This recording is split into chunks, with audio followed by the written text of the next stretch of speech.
La deuxième chose qui est délicate, c'est l'honneur ou le respect. Sur ça, là, ce sont des détails. Veillez à ce qu'il n'y ait ni impudique ni profane comme Ésaü, verset Hébreux 12, 16, qui pour un mets vendit son droit de naissance. C'est-à-dire, à cause de nourriture, que tu vas manger, premièrement, ça ne va même pas t'arriver jusqu'au soir et ça va partir quelque part. Mais il a méprisé ce que Dieu lui avait donné. Dans la question de l'âme, ce sont des petites choses. Il y a des petites choses qui te plaisent. Il y a des petites choses, là, ça peut ne pas être logique. La manière dont il t'a souri, la manière dont il t'a regardé, la manière dont il t'a parlé, la manière dont elle a fait ceci, c'est ça qui a fait que, vraiment, tu dis, lui là, je ne le prends pas. Ce sont des petites choses, des petits détails. Et quand Ésaü dit à son frère, ok, je te donne le droit de naissance là, est-ce que Jacob va devenir tout à coup brusquement l'aîné? Est-ce que le monde va revenir en arrière et puis il va renaître à nouveau pour revenir à ce moment précis? Non. Mais la chose était que le droit de naissance là était quelque chose que Dieu lui avait donné. C'était une position que Dieu lui avait donnée. Et quand tu honores et tu respectes Dieu, tu ne joues pas avec les choses qu'il te donne. Il dit, si je suis Dieu, où est l'honneur, où est le respect, où est la considération? Tu veux que Dieu te choisisse. Dieu t'a déjà choisi. Considère, honore et respecte les choses que Dieu met à ta disposition. Ne mets pas en priorité la satisfaction présente. Aide la considération pour la présence du Seigneur. Ça veut dire, considère ce que tu dis. En vérité, quand le Seigneur dit, voici mon élu, en qui mon âme prend plaisir. En fait, il est en train de dire, voici quelqu'un qui me ressemble. Et tu vois, Dieu a un profond respect pour sa parole. Tu veux que le ciel t'assiste. Fais attention à ce que tu dis. Considère ta parole. Dieu dit, le ciel et la terre vont passer, mais mes paroles ne passeront pas. Dieu fait attention aux choses qu'il dit. Mais si toi tu parles en l'air, tu dis à ta soeur, non, donne-moi ton sac là, donne-moi ta marchandise là, je prends. À la fin du mois, je paie. Mais tu sais dans ton fort, dans ton âme, dans ton fort intérieur, que tu ne vas pas payer. Ce qui t'intéresse, c'est d'avoir la marchandise. En fait, tu veux que le ciel te soutienne. Ressemble au ciel. C'est ça la clé. Ressemble au ciel. Imagine-toi que Dieu plaisanterait avec sa parole. Or, il a fait le monde par sa parole. C'est par sa parole qu'il soutient toutes choses. Imagine-toi dans une nation, la constitution et les règles qui régissent la nation sont des paroles banales. Mais c'est l'anarchie dans le pays. C'est le désordre dans le pays. Et la parole de Dieu, c'est la constitution du ciel. Oh, c'est le ciel qui gouverne la terre. Tu veux que le ciel te soutienne. Sois une personne de parole. Sois une personne qui considère sa parole. La Bible dit, tout travail procure l'abondance. Après, il met une virgule. Et puis, il met quoi après?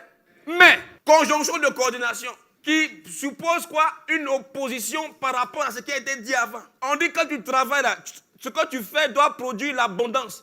Mais là, il met virgule, mais les paroles en l'air ne mènent qu'à la disette. Ça veut dire, si tu as fait une activité, normalement, au fil de ton travail, tu dois être dans l'abondance. Mais si tu es quelqu'un qui parle en l'air, c'est comme si ça va venir attaquer ce que tu fais.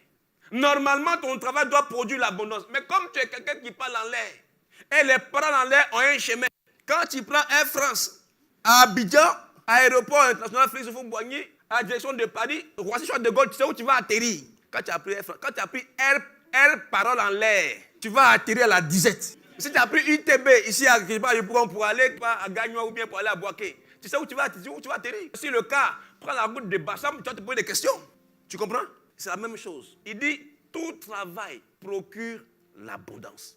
Il dit, mais les paroles en l'air ne mènent pas à autre chose qu'à la disette. Il dit, mon élu, en qui mon âme prend plaisir. Ce n'est pas quelqu'un qui parle en l'air. Non, il fait attention à ce qu'il dit. Il veille sur ses paroles. Donc, il y a certaines attitudes qui nous rendent préférables, qui permettent à Dieu de se retrouver en nous. Quelqu'un qui a de la considération, quelqu'un qui respecte Dieu, qui est conscient de la puissance, de la grâce, de la gloire de Dieu. Quelqu'un qui prend le temps d'être dans son intimité, qui cherche plus le cœur de Dieu que son corps ou que sa main. Quelqu'un qui priorise la présence de Dieu. En fait, ressemble au Seigneur. Que toi-même, ta propre parole ait du poids. Évite les paroles en l'air. Évite de dire des choses auxquelles tu n'accordes aucune importance. Aie de la considération. Considère non seulement Dieu, mais considère les choses de Dieu. Quand tu rentres dans la présence de Dieu, parce qu'il y a un protocole, aie de la considération. Considère Dieu. C'est pourquoi la familiarité tue l'onction, tue la capacité. Parce que la familiarité t'amène à mépriser un temps soit peu, à ne plus considérer. Parce que tu le connais, c'est ton gars. Mais C'est pas le gars, j'ai commandé un meuble avec lui là hier. Petit, c'est pas le tenancier de la menuiserie et bénisterie Joseph Enco là. On dit, mais j'ai fait CP avec lui. Depuis qu'il parle de Jésus. On le connaît ici. Mais cette manière de penser là a étouffé la puissance de Dieu. C'est pourquoi considérer Dieu. Considère aussi les choses de Dieu. Considère la présence de Dieu. Quand tu viens à l'église, considère la présence de Dieu. Marque de la révérence. Marque du respect. Je vois aussi beaucoup de gens sur Internet qui critiquent les hommes de Dieu, qui parlent des hommes de Dieu. Hé, qui t'a établi chef de Dieu sur lui? Est-ce que vous nous voyez parler? Même si tu ne comprends pas quelque chose, tu t'étais. On t'a envoyé. Est-ce que tu es obligé de parler? Quelqu'un a fait dans son église, il y a eu telle chose. C'est ton problème? Tu es devenu policier des églises? Regarde, si tu ne comprends pas, tais-toi. Considère ce que Dieu considère. La Bible dit, tu ne parleras pas mal du chef, n'est-ce pas, de ton peuple. Laisse-le, Dieu va le juger. Mais toi, tais-toi. Ce sont des détails, ce sont des petites choses. Ésaü a pris la fille cananéenne, il l'a prise. Parce qu'il a aimé, il a apprécié. Mais son père n'appréciait pas ça. C'est après qu'il s'en est rendu compte. Et il allait chercher une autre femme ailleurs. Mais elle était déjà là. Mais pourquoi il ne s'en est pas rendu compte? Parce qu'il n'était pas intime. On est dans une saison de ciel ouvert. Respecte et considère la présence de Dieu. Considère les choses que Dieu considère. Quand Ésaü parlait avec son frère, il n'y avait personne qui était là. Il n'y avait pas de pasteur. Passe-moi ton père. Hey, j'ai fait non. J'ai trouvé. Tu dois donner ça. Ah, bon, prends ça va quoi? Mais c'était entre nous deux on parlait. Est-ce qu'Ésaü a venu dire papa, aujourd'hui c'est plus moi l'aîné, voici l'aîné? C'est quand il s'est rendu compte qu'il a perdu la bénédiction. Mais en vérité, au ciel, il avait déjà été disqualifié. Pourquoi? Parce qu'il n'a pas considéré les choses que Dieu lui donnait. Et la Bible dit, quand il est venu réclamer la bénédiction avec larmes, il n'a même pas pu, il n'a rien eu. Le soutien du ciel, le fait d'être, c'est une question d'âme. Ce sont des petites choses. Respecte.